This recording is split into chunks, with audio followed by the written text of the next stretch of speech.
একজন মদখোর, গাঁজাখোর, সুদখোর এমন কোনো গুনাহ ছিল না সেই বান্দা করতো না। একদিন এরকম রাস্তা দিয়ে গ্রামের মধ্যে যায়, দেখে একটা ছেলে কাঁদতেছে কাঁদতেছে। বলে ভাই তুই কেন কান্দিস?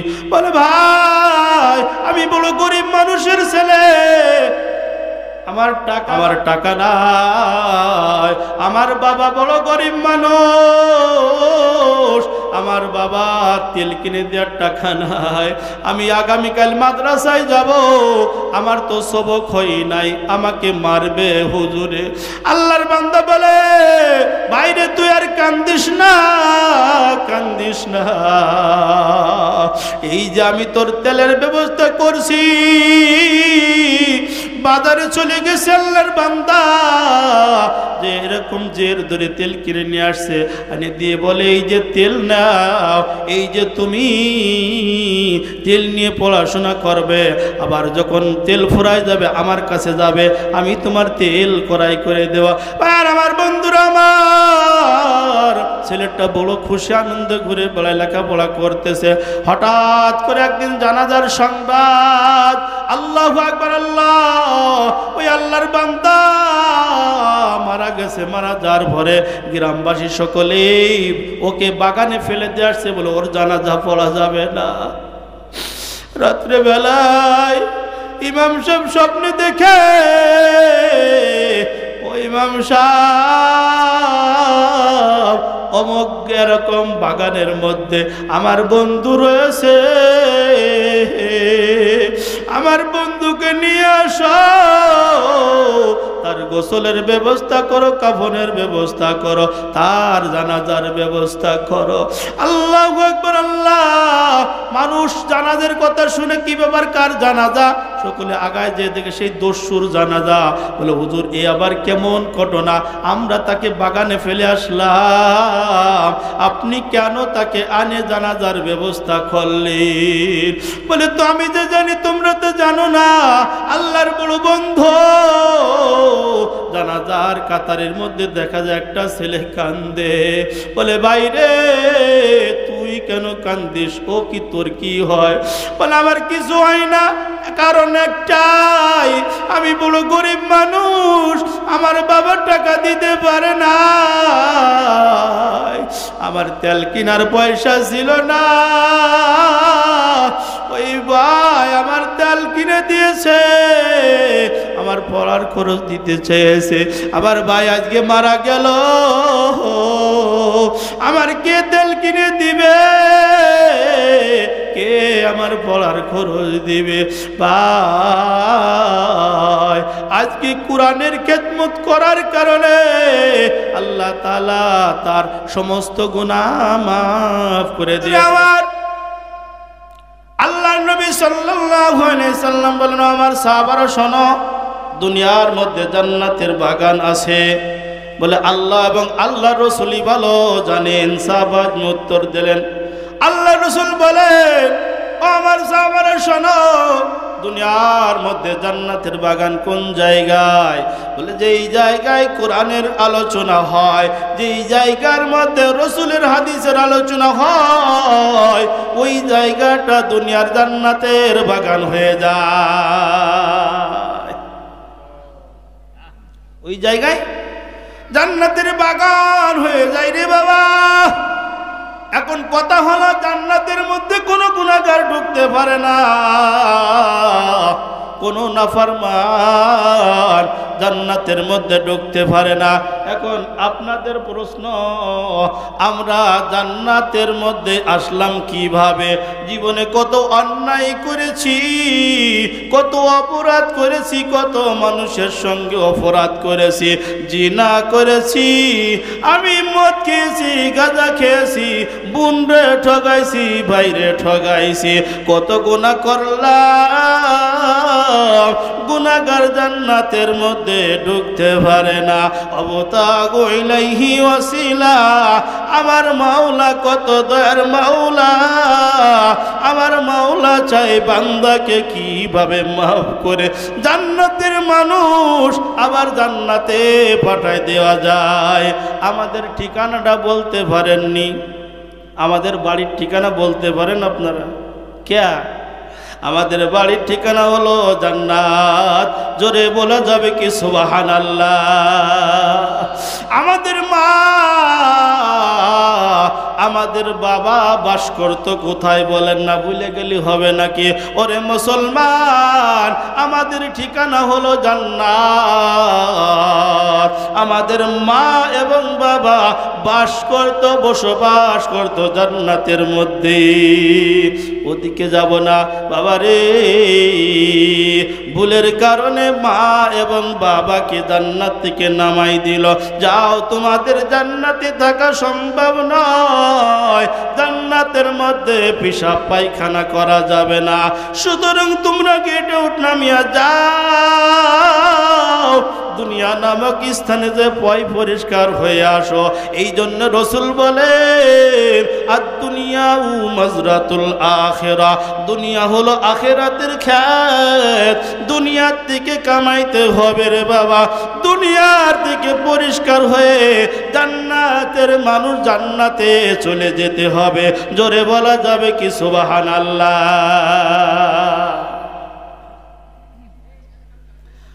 আর আমার বন্ধুরা আমার, তাহলে আপনারা যে বলতে পারেন হুজুর আমরা তো গুনাহগার, কেমনে জান্নাতে ঢুকলাম?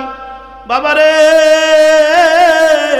আমার মাওলা চায় বান্দাকে ক্ষমা করে, বান্দাকে মাফ দিয়ে, বান্দাকে জান্নাতে দিয়ে দি। বন্ধুরে আমার, হাদিসের মধ্যে আসছে দুইজন ফেরেশতা ওই গেটের মধ্যে দাঁড়িয়ে রয়েছে। আল্লাহ রসুল বলছে জান্নাতের বাগান, জান্নাতের বাগানের মধ্যে কোনো গুনাহগার ঢুকতে পারবে না। সত্যি বন্ধুরে আমার, ওই দুই ফেরেশতা আমার আপনার সকল গুনাহ তারা নিয়ে নেছে। জোরে জোরে বলি না সুবহানাল্লাহ? যার কারণে বললাম এই মুহূর্তে আপনারা সকলেই গুনাহ মুক্ত জীবন নিয়ে আসি। ওই যে বিশ্ব ইজতেমা চরমনার ময়দান, বড় বড় মাহফিল, বড় বড় আল্লাহওয়ালার দরবারে মানুষ যে যদি মৃত্যুবরণ করে, ওর যত গুনাহ ছিল মাফ হয়ে জান্নাতি মানুষ হয়ে চলে যায়। এই মুহূর্তে যদি রে বাবা কোনো মানুষ এখানে মৃত্যুবরণ করে, এই মানুষটাও জান্নাতি মানুষ হয়ে যাবে। আর আমার বন্ধুরা আমার, সকল গুনাহ ওই ফেরেশতারা নিয়ে নেছে। গুনাহ বড় গন্ধ, গুনাহ বড় ভারী। আল্লাহ তাআলা উসলত ওসিলা তালাশ করে, কেমনে আমার বান্দারে মাফ করে দেব। আমার বান্দা বোঝে না, আমার বান্দা না বুঝে অন্যায় অপরাধ করেছে, আমার বান্দাকে মাফ করে দেবে কেমনে? ফেরেশতারা বলে মাওলা, তোমার বান্দা এই যে গুনাহ রেখে গেল আর ফিরে আসে না, আমার মাওলা আমাদেরকে দেখে কি দেখে না? বলেন, জোরে বলেন, দেখে কি দেখে না? আটলান্টিক মহাসাগরের তলদেশ দিয়ে যদু ওই অমাবস্যা পূর্ণিমার রাত্রে একটা পিপিলিকা যায়, ওই পিপিলিকাকে আমার মাওলা দেখে কি দেখে না? ওর পায়ের আওয়াজ আমার মাওলা শুনতে পায় কি পায় না? সব দেখার পরও, জানার পরও আল্লাহ বলে ফেরেশতারে কোথায় গেল আমার বান্দা? ফেরেশতা ওরে মালিক, তোমার বান্দা ওই যে কোরআনের মজমায় ঢুকে গেছে, কোরআনের মজলিসে ঢুকছে, আর তারা বের হয় না। ওরে আল্লাহ, তোমার জাহান্নামের কথা শুনে বড় ভয় পায়, তোমার জান্নাতের কথা শুনে বড় আশা করে। ও মালিক, তোমাকে বড় মায়া করে। আল্লাহ তখন বলে ফেরেশতারে, আমার বান্দা কি আমাকে দেখছে নাকি? আমার জান্নাত দেখছে নাকি? বলে না। জাহান্নাম দেখছে নাকি? বলে না। আল্লাহ বলে, ও আমার ফেরেশতারে, আমার বান্দা না দেখা সত্ত্বেও আমার বান্দা আমাকে এত ভয় করে, এত মায়া করে। ও আমার ফেরেশতারে, আমি মাওলা রহমান, আমি মাওলা রহমান, আমি মাওলা রহিম। আমার বান্দার সব গুনাহ সাগরের মধ্যে ফেলে দে। শুধু তাই নয়, গুনার স্থানে ফাঁকা হইল ওই জায়গা নেকি দ্বারা ভরপুর করে দাও। বাবার এই জন্য যদি আখিরি মোনাজাত দিয়ে 2 ফোঁটা চোখের পানি ফেলতে পারি, মালিকের দরবারে কাঁদতে পারি, মালিক আমি বুঝি না অন্যায় করেছি, অপরাধ করেছি রে আল্লাহ।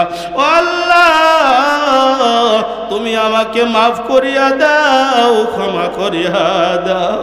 আমার মাওলা বলে, বান্দা তুমি মাফ চাইতে দেরি, আমি আল্লাহ মাফ করতে দেরি না। हर घड़ी देने के तू तैयार है, हर घड़ी देने के तू तैयार है, जो न मांगे उससे तो बेजार है। আমি আল্লাহ এমন আল্লাহ, আমার কাছে চাইলে খুশি হয়ে যায়, না চাইলে বেজার হয়। দুনিয়ার মানুষের কাছে চাইলে বেজার হয়, না চাইলে খুশি হয়। আর আল্লাহর কাছে না চাইলে বেজার হয়, চাইলে মওলা খুশি হয়। হাদিসের মধ্যে আছে, বাবা তোমার যদি একটা স্যান্ডেলের ফিতে ছিঁড়ে যায়, তুমি গোলামের বাচ্চা, গোলামের কাছে চাইও না। তোমার লবণ পুরোই গেল, তুমি গোলামের ঘরের গোলামের কাছে চাইও না, তোমার মালিক মাওলার কাছে চাও। আমি আল্লাহ সব তোমাকে দিতে পারি। আমি হলাম রাজ্জাক, আমি হলাম গফফার। আমার কাছে চাইলে আমি মাওলা খুশি হয়ে যায়, আমি মাওলা বড় খুশি হয়ে যায়। ভাইরা আমার, বন্ধুরা আমার, এই জন্যে আল্লাহ পাক রব্বুল আলামিন আমাকে আপনাকে মাফ করে দেবে। আমাকে আপনাকে মাফ করলে আল্লাহর কোনো লস আসেনি বলেন? আছে নাকি? আল্লাহু আকবার। মাফ না করলে আল্লাহর কোনো ক্ষতি আছে নাকি? বলে আল্লাহ তাআলার কোনো ক্ষতি নাই। এই জন্যে বাবারে, জাহান্নামের আগুন চোখের পানি ছাড়া নিভবে না। দুনিয়ার আগুন যেমন পানি দিলে নিবে, আর জাহান্নামের আগুন চোখের পানি ছাড়া নিভবে না। কিয়ামতের মাঠে বন্ধুরে আমার, যখন জাহান্নাম মানুষকে খাইতে আসবে, আল্লাহ রসুল বলবেন, আল্লাহ ওরে মালিক, তোমার জাহান্নাম ঠেকাও। আমার বান্দা, আমার উম্মতকে যদি খেয়ে নেয়, তোমার জাতির কসম, আমি তোমার জান্নাতে প্রবেশ করব না, আমি তোমার জান্নাতি যাব না। আল্লাহ পাক রব্বুল আলামিন রাসূলকে ডেকে বলবে, রাসূল তুমি ভয় পেও না, চিন্তা করিও না। এই যে নাও একটা কৌটা, এই কৌটার মধ্যে পানি আছে, এই পানিটা জাহান্নামের দিকে ছিটায়া দাও। বন্ধুরে আমার, রাসূল কারীম সাল্লাল্লাহু আলাইহি ওয়াসাল্লাম ওই কৌটার পানি হাতে নিয়ে যখন জাহান্নামের দিকে নিক্ষেপ করবে, ওই জাহান্নাম পিছনের দিকে দৌড়াইতে থাকবে। এর আগে এক একটা জাহান্নামের পিছনে 70,000 শিকল ছিল, আর প্রত্যেকটি শিকলের সঙ্গে 70,000 করে ফেরেশতা ছিল। এরপরও জাহান্নামকে ঠেকাইতে পারে না। এখন কুদরতি পানি, যেই পানি দেওয়ার সঙ্গে সঙ্গে জাহান্নাম পিছনের দিকে দৌড়ায় চলে যায়। আমার নবী সিজদার মধ্যে পড়ে বলে, মালিক এ কোন পানি রে মালিক, যেই পানি ছিটনের সঙ্গে তোমার জাহান্নাম পিছনের দিকে দৌড়ায়। আল্লাহ পাক রব্বুল আলামিন বলেন, ও হাবিব, এই পানি অন্য কোনো পানি নয়, এই পানি হলো তোমার উম্মতের চোখের পানি।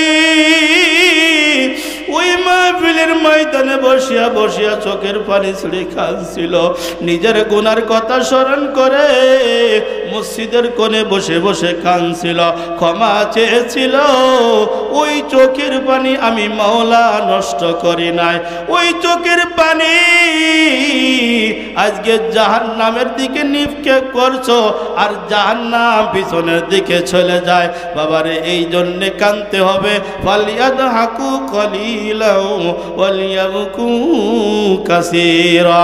আল্লাহ পাক রব্বুল আলামিন বলে, হে দুনিয়ার বান্দা বান্দি, তুমি বেশি বেশি করে কান্দো আর কম কম করে হাসো।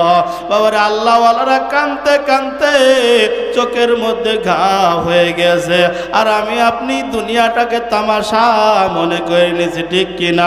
বন্ধুরে আমার, হযরত উসমান গনি রাদিয়াল্লাহু তাআলা আনহু কেমন সাহাবী! 10 জন সাহাবী দুনিয়ার মধ্যে জান্নাতের টিকিট পাইল, জান্নাতের সুসংবাদ পাইল। এর মধ্যে হযরত উসমান গনি রাদিয়াল্লাহু তাআলা আনহু ছিল কি ছিল না?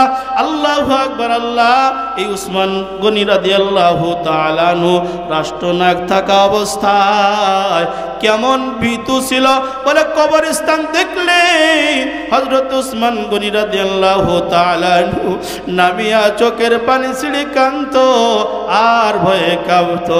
সতীরে বলে, ওগো আল্লাহর নবীর সাহাবী, আপনি কেন এত কবর দেখলে ক্রন্দন করে? আপনি তো একজন জান্নাতি মানুষ। আল্লাহর রাসূল ঘোষণা করছে 10 জন আশারায়ে মুবাশশারা, তার মধ্যে একজন আপনি। আপনি কেন কাঁদেন? আপনি তো জান্নাতের টিকিট পেয়ে গেছেন। আল্লাহর নবীর সাহাবী হযরত উসমান গনি রাদিয়াল্লাহু তাআলা আনহু বলে, ও নবীর সাহাবারা শোনো, যেই মালিক আমাকে টিকিট দিয়েছিল, ওই মালিক যদি আমার পর বেজার হয়ে যায়, আর মালিক যদি বলে, উসমান আমার টিকিটটা আমাকে ফেরত দিয়ে দাও, তখন আমার অবস্থা কি হবে?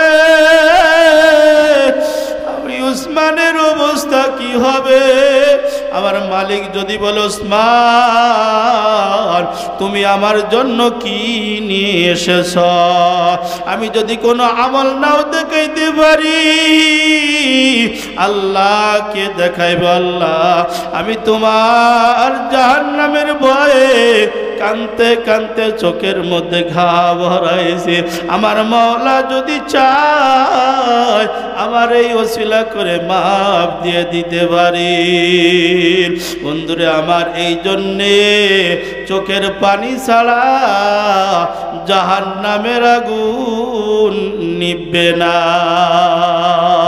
আল্লাহু আল্লাহ একটু জিকির করে, লা ইলাহা ইল্লাল্লাহ, লা ইলাহা।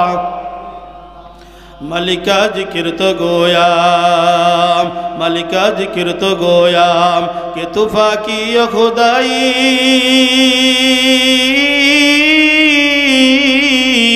কে তুফা কি খুদাই, লা ইলাহা ও লা ইলাহা,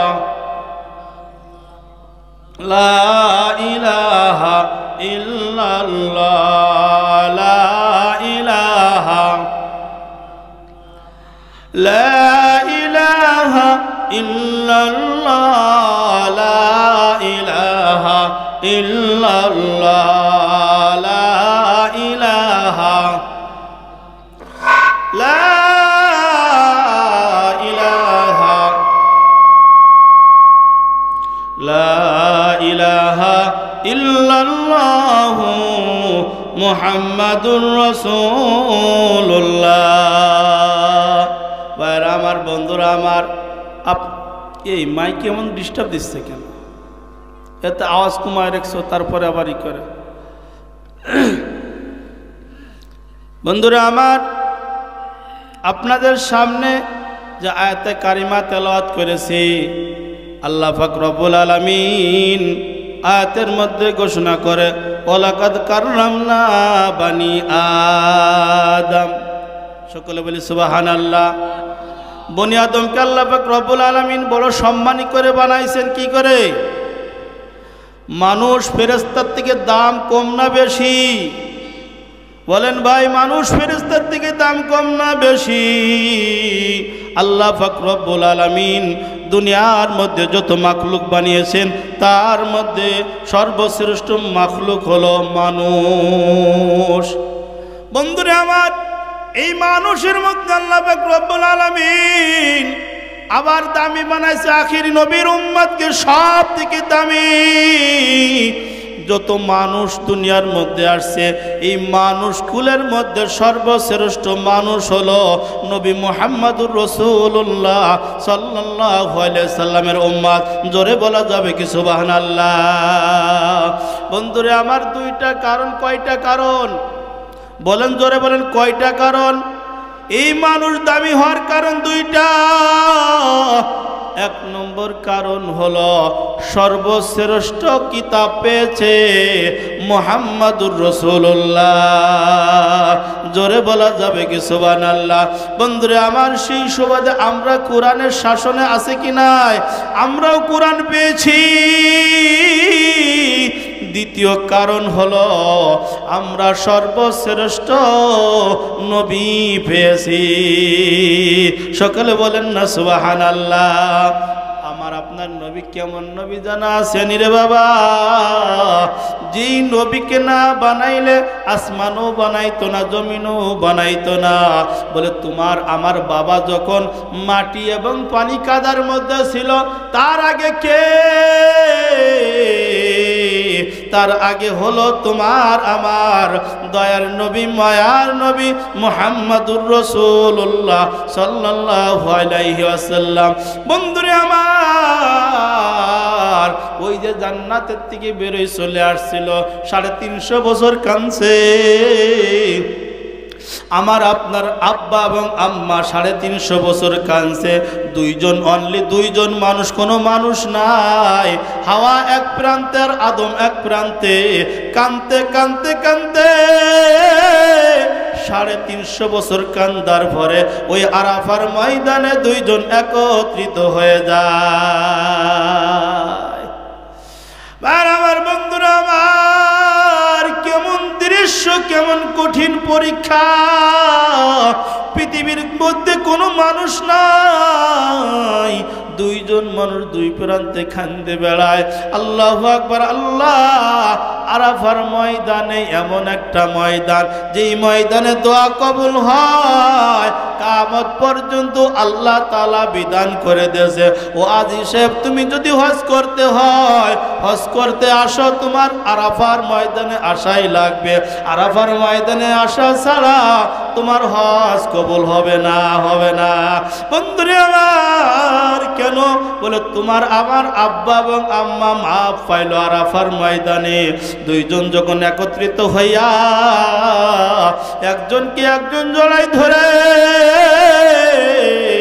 কান্নাকাটি করে। বলেন, ছেলে যদি 6 বছর 9 বছর পরে বিদেশ থেকে আসে, মা জড়াই ধরে কান্দে কি কান্দে না? ওই কান্দা সুখের কান্দা না দুঃখের কান্দা? বন্ধুরে আমার, স্বামী 20 বছর জেলে ছিল।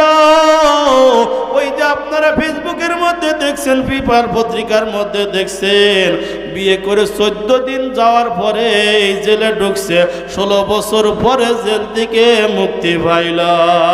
বলেন তো, ওর স্ত্রী যখন ওকে পাইছে, ওর মধ্যে কেমন মায়ার ঢেউ বইছে। ও যুবক, তোমরা বুঝবা না, যাদের স্ত্রী নাই, স্ত্রী একটা অন্য একটা বিষয়। পৃথিবীর মধ্যে বলে মা বাপ সব ঠিক আছে, কিন্তু স্ত্রী ছাড়া দুনিয়ার মধ্যে সব কিছুই ফাঁকা ফাঁকা। ঠিক কি না বন্ধুরা আমার? স্ত্রী ছাড়া দুনিয়ার মধ্যে সব ফাঁকা। দেখবেন স্ত্রীকে শ্বশুর বাড়ি পাঠাই দেওয়ার পরে আসবেন, কি ঝামেলা ঝামেলা, খালি মারার সময় মারেন, কিন্তু 5 দিন না থাকলে ঠেলাটা সামলাল কেমন লাগে। পানি নাই, ভাত নাই, কিছুই নাই, করে কি করব না করব ঠিক পায় না, পরে হোটেলে যে রুটি খায়। ঠিক কি না? হ্যাঁ বন্ধুরা আমার, যাই হোক ও বন্ধু ও বাবাজিরা শোনেন, স্ত্রী হলো এমন একটা সম্পদ, তারা এমন একটা মায়ের জাতি, সব কিছু রেখে চলে আসে। তারা কোথায়? খুলনার থেকে আপনার এই জায়গা এসে বিবাহ করছে, মা হারাইলো, বাবা হারাইলো, সব কিছু ফেলে একজনের হাত ধরে আসে থাকে। ওই লোকটা যদি তারপর অত্যাচার করে, অনেক বেয়াদব আছে, বোনের কথা শুনে, ভাইয়ের কথা শুনে, মার কথা শুনে ওই মেয়েটার পর টর্চারিং করে আসে না নাই? বলে না না না, তোমার মার সম্মান মার কাছে, বাবার সম্মান বাবার কাছে, কিন্তু স্ত্রীর হকও তোমার কাছে বড় হক আছে। তুমি মার সম্মান রক্ষা করতে যে স্ত্রীকে তুমি পশুর মতন ব্যবহার করো না, এই শরিয়াতে তোমাকে কখনো এই শিক্ষা দেয় না, এই শিক্ষা দেই নাই। এরকম ইতিহাস বহুত আছে, অত্যাচার করে পরের কথা শুনে নিজের স্ত্রীর পরে দোষারোপ করে তাকে দেখতে পারে না। ঠিক না, এটা কখনো ঠিক না। আল্লাহু আকবার। যাই হোক বন্ধুরা, কথা বেশি বাড়ানো যাবে না, সময় শেষ হয়ে আসছে।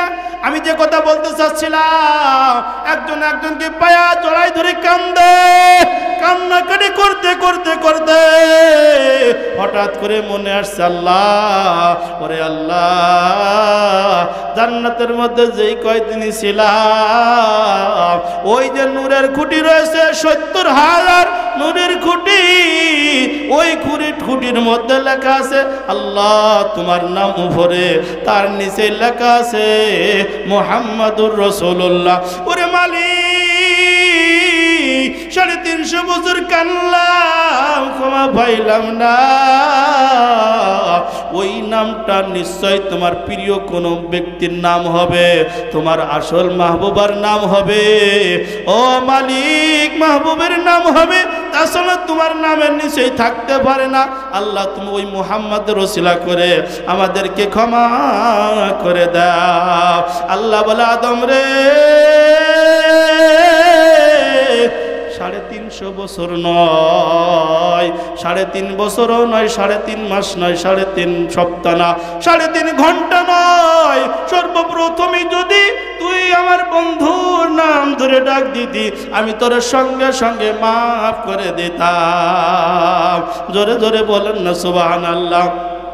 বন্ধুরে আমার, এমন নবী পাইলা, যেই নবী কিয়ামতের মাঠে সব নবী নফসি নফসি করতে থাকবে।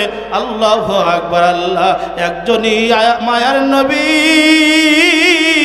ওই ময়দানে মাহশরে সিজদায় পড়ে বলবে, ইয়া উম্মতি, ইয়া উম্মতি। আমার নবী আসা না আসা পর্যন্ত আমার মাওলা বিচার কার্য শুরু করবে না। আমার নবীর অনুমতি নিয়া আল্লাহ পাক রব্বুল আলামিন বিচার কার্য শুরু করে দেবে। বন্ধুরে আমার, ওই নবীর জন্য কি তোমার মায়া লাগে না? ওই নবীর জন্য কি তোমার দয়া লাগে না? তোমার নবীকে গালি দেয়, তোমার কষ্ট নয়? তোমার নবীকে কত কিছু বলে মুসলমান, তোমার কোনো কষ্ট লাগে না? তোমার মুজিবরে কিছু কইলে তোমার কলিজা ছিঁড়ে যায়, তোমার হাসিনারে কিছু কইলে তোমার কলিজা ছিঁড়ে যায়, তোমার খালেদারে কিছু কইলে তোমার কলিজা ছিঁড়ে যায়। অথচ মরার পরে লাশটা যখন কবরে রাখে রে মুসলমান, কোন দুয়াটা পড়ে কবরের মধ্যে রাখে? তোর মুজিব বাবার কথা কয় না, তোর ইরশাদ বাবার কথা কয় না, জিয়ার কথা কয়। বলে আমার দয়ার নবী, বিসমিল্লাহি ওয়া আলা মিল্লাতি রাসূলিল্লাহ। সকলে বলি না সুবহানাল্লাহ। আমার নেতা, তোমার নেতা বিশ্ব নবী মুস্তাফা। নেতা যদি বানাইতেই হয়, তোমার নবী মুহাম্মাদই তোমার নেতা হতে পারে। আর চোরের দল, বাটপারের দল কেউ তোমার নেতা হতে পারে না। তার প্রমাণ তোমরা পাইছো কি পাও নাই? তোমাদেরকে থুয়ে দুই বোন চলে গেল, কেমন নেতা আমার নেতা? নবী মুহাম্মদুর রাসূলুল্লাহ যখন মক্কার থেকে মদিনায় হিজরত করে, ও বন্ধুরে, ইতিহাস কোনটা বলবো? আমার নবী কেমন নবী? সকল আমানতের মাল আলীকে ডাকতে বলে, আলী, এই যে আমানতের মালগুলো নাও, আগামীকাল সকলকে বুঝাইয়া দিবা অমুকের নাম অমুকের নাম অমুকের নাম অমুকের নাম, এই যে নামগুলো রাখা রয়েছে এদের মালগুলো বুঝাইয়া দেবা। না হইলে বলবে মুহাম্মদ মুসলমানের নবী আত্মসাৎ করে চলে গেছি। নেতা যদি মানতে হয় এমন নেতাকে নেতা বানায়া কবরে যাও, তাহলে তোমার এহকালও শান্তি পরকালও নাজাতের ফয়সালা হয়ে যাবে। নেতা মানো আবার হুজুরকে গালি দাও, মনে পড়ে না? বন্ধুরা আমার, হে আমার দরদি ভাইরা, আমরা আপনাদের শত্রু না। আমরা যখন হাত দুই কেনা মালিকের দরবারে উঠাই, আমরা প্রত্যেক মুসলমানের জন্য দোয়া করি, আল্লাহ গোটা মুসলমানকে আল্লাহ তুমি হিদায়াত দিয়ে দাও, সকলকে নামাজি বানায় দাও, সকলকে জান্নাতি বানায় দাও, মৃত্যু জীবিত সকলকেই তুমি কবুল করে নাও। বন্ধুরে আমার, জানাজার নামাজ পড়াই আমরা, বিয়ে পড়াই আমরা, দোয়া করি আমরা, সব কিছু করি আমরা। কেন তোমাদের এত মন কষ্ট আমাদের পরে? কেন তোমাদের রাগ আমাদের পরে? মনে করতে হবে শয়তানে তোমাকে পায়ে বইছে। আল্লাহ রসুল বলেন ইন্নাল উলামা ওয়ারাসাতুল আম্বিয়া, হে দুনিয়ার উম্মতেরা শোনো, আমি রসুলের ওয়ারিস হলো আলেম উলামা। আমি রসুলকে পাইবা না, উলামা کرامের দিকে তাকাইবা। কেমন যেন আমি রসুলের দিকে তাকাইলা, উলামা کرامের দিকে তাকাইলে তোমার সগীরা গুনাহগুলো মাফ হয়ে যাবে। আর তাদেরকে মৌলবাদী বলো, রাজাকার বলো, এ বলো বলো, কত কিছু বলো, বলে এই কথা বলার দ্বারা তোমার ঈমানটা বের হয়ে চলে যায়। ইন্নামা ইয়াখশাল্লাহা মিন ইবাদিহিল উলামা। আল্লাহ পাক রব্বুল আলামিন কালামের মধ্যে বলে সব থেকে ভয় করে কারা? আল্লাহকে। উলামা একরাম সব থেকে মহব্বত করে কারা? আল্লাহকে। উলামা একরাম জাতির সর্বশ্রেষ্ঠ সন্তান হলো উলামা একরাম। আপনি আমি মানি আর না মানি, বলছে কে বলেন না? রসুলে কারীম সাল্লাল্লাহু আলাইহি ওয়াসাল্লাম।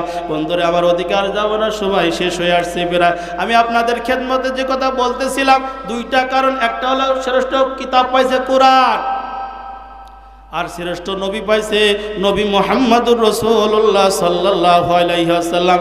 এই কোরআন সম্পর্কে সামান্য একটু বলবো, বেশি বলতে গেলে সারা রাত শেষ হবে না। বন্ধুরে আমার, আমি যে আয়াত তেলাওয়াত করছি, আমার একটা আয়াত, ইন্না নাহনু নাযালনা যিকরা ওয়া ইন্না লাহু লাহাফিজুন। আল্লাহ পাক রব্বুল আলামিন কোরআন নাজিল করছে, আর হিফাজতের দায়িত্ব কে নিয়েছে? আল্লাহ নিজেই নিয়েছে।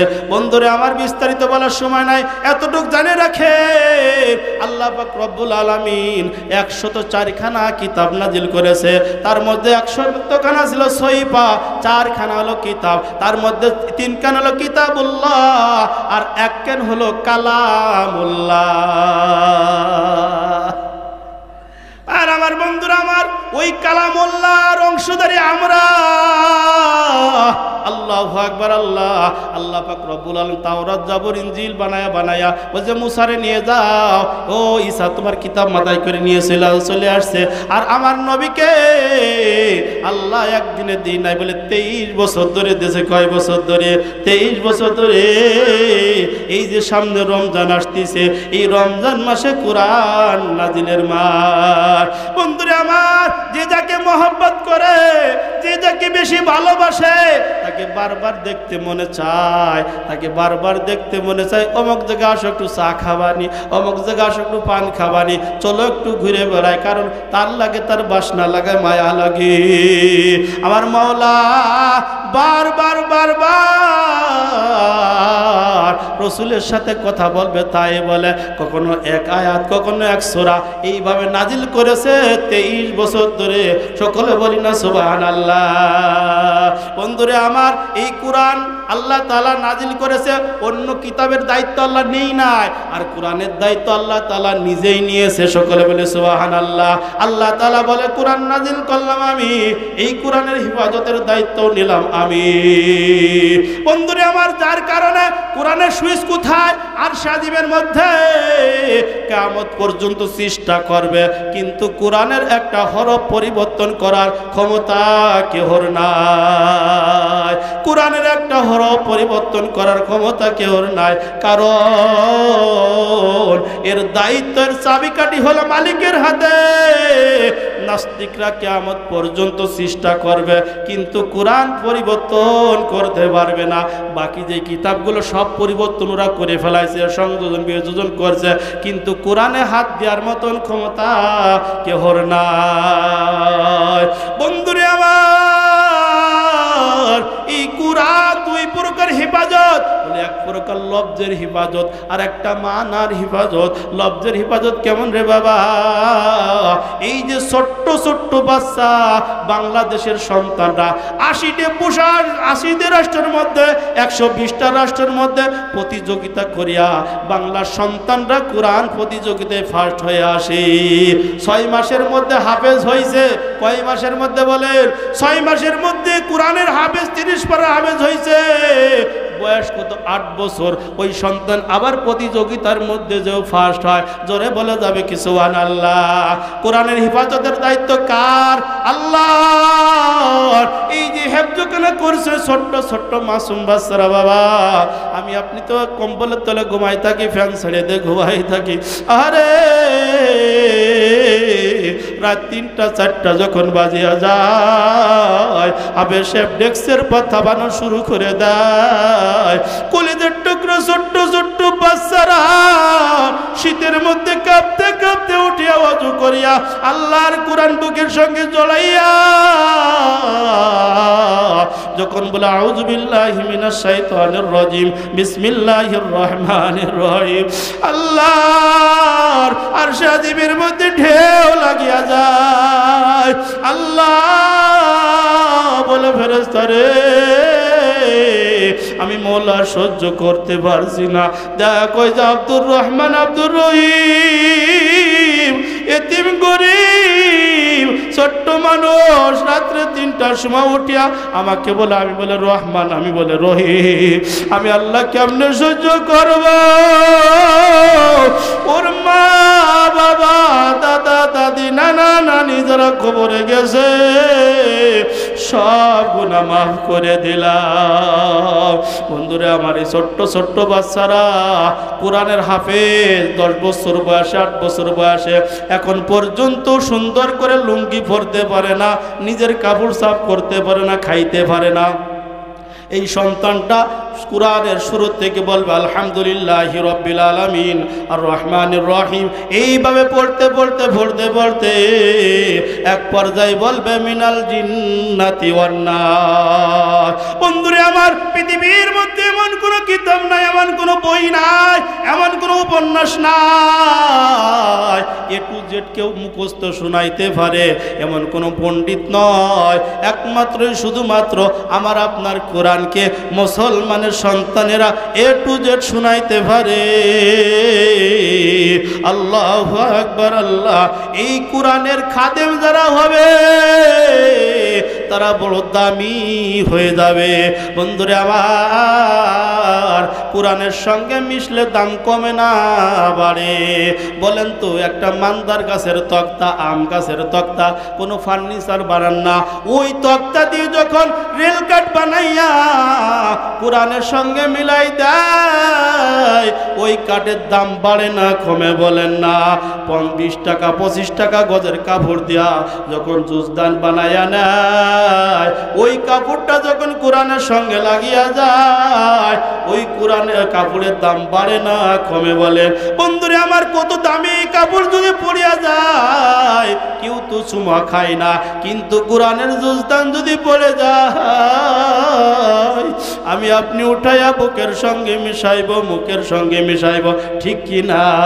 বলে কোরআনের সঙ্গে মিশে গেলে ওই মানুষটার দাম বাড়িয়া যায়। বন্ধুরে আমার, একটা ছোট্ট ঘটনা বলে, একজন কৃষক মানুষ, অশিক্ষিত মানুষ, বাংলাও জানে না, ইংরেজিও জানে না, আরবিও জানে না, আল্লাহর বান্দা মারা গেছে। মারা যাওয়ার পরে এমন একটা সময় ছিল তো ঘন ঘন হুজুর ছিল না, মসজিদ মাদ্রাসা ছিল না, অনেক দূর 2-4 কিলো যে জুমার জানাজার নামাজ আদায় করছেন, ঠিক কিনা? বন্ধুরে আমার, লোকটার এরকম গোসল দিবে, কাফন পরাবে, এই লোকটাও নাই। পথের মধ্যে সন্তানেরা দাঁড়ায় রয়েছে। একটা লোক প্রতিনিয়তই রাস্তা দিয়ে চাকরি করে যায়, ওর আশায় দাঁড়াইছে। মোটামুটি গ্রামী মৌলবী ওর আশায় দাঁড়ায় রয়েছে। দাঁড়ায় থেকে থেকে সত্যিকারে ওই চাচা 10টার সময় অফিসের দিকে যায়। চাচাকে দিকে বলে, বাবা কি বলবো দুঃখের কথা, আমার বাবা গতকাল মারা গেছে। আমার বাবার গোসল দিতে পারি নাই, কাফন পরাইতে পারি নাই, আমরা কিছুই জানি না রে বাবা। আপনি যদি দয়া করে আমার বাবার গোসলটা দিতেন, কাফন পরাইতেন, জানাজাতে মাটির ব্যবস্থা করতেন, আমরা বড় বিপদ মুক্ত হইতাম। বাইরে মুসলমানের হক, যখন কোনো মানুষ মারা যায় প্রত্যেকেরই হক যে আদায় একজন করুক না হয়ে যাবে। তার জলদি করে গোসল করানো, জলদি করে কাফন পরানো, জলদি করে তার জানাজার ব্যবস্থা করা। আল্লাহর বান্দা চিন্তা করলো, এর যদি আমি এরকম ব্যবস্থা না করে দিয়ে যাই, আল্লাহ আমার বড় সন্তুষ্ট হয়ে দেবে। আল্লাহর বান্দা গোসল করাইলো, কাফন পরাইলো, জানাজার নামাজ পড়াইয়া কবরের মধ্যে রাখলো। বাইরে খুব মনোযোগ দিয়ে শুনি, আল্লাহু আকবার। আল্লাহ কোরআনের সঙ্গে লাগলে দাম বাড়ে না, কমে। আল্লাহু আকবার। আল্লাহ ওই বান্দাকে কবরের মধ্যে রাখছে, কিন্তু তার পকেটের মধ্যে একটা নোটবুক ছিল। আগে তো ফোনের ব্যবস্থা ছিল না, কিচ্ছুই ছিল না, সমস্ত ঠিকানাগুলো ওই নোটবুকের মধ্যে ছিল। বাইরে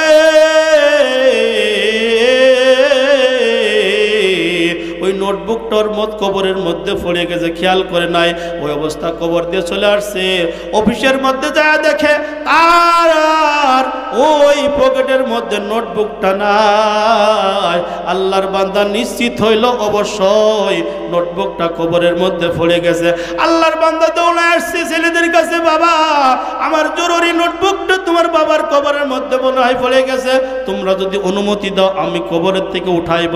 বলে, চাচা আপনি কি বলেন, আপনি এত উপকার করলেন আমাদের, আপনার কেন আমরা উপকার করবো না? চলে আমরা আপনার সঙ্গে যায়া আপনার নোটবুকটা বের করে দিই। বন্ধুরে আমার, কবরটা যখন মাটি সরাইছে, মিশকে আম্বার আছেন বেরোনো শুরু হয়ে গেছে। জোরে বলি না সুবহানাল্লাহ। বন্ধুরে আমার, কবরের মাটি সরাইয়া দেখে বা সরাইয়া দেখে সত্যিকারে নোটবুকটা বলে আছে, কিন্তু আশ্চর্যের বিষয় হলো কবরটা পুরা ফুলের বাগান হয়ে আছে। কি সেন্ট আর কি মজা! আল্লাহর বান্দা জলদি করে কবরটা আবার বোঝায়া চলে আসছে। আসে বাড়ির কাছে বলে, বাবা রে তোমার বাবার কি আমল ছিল বলো না? বলে, আমার বাবার তেমন কোনো আমল ছিল না,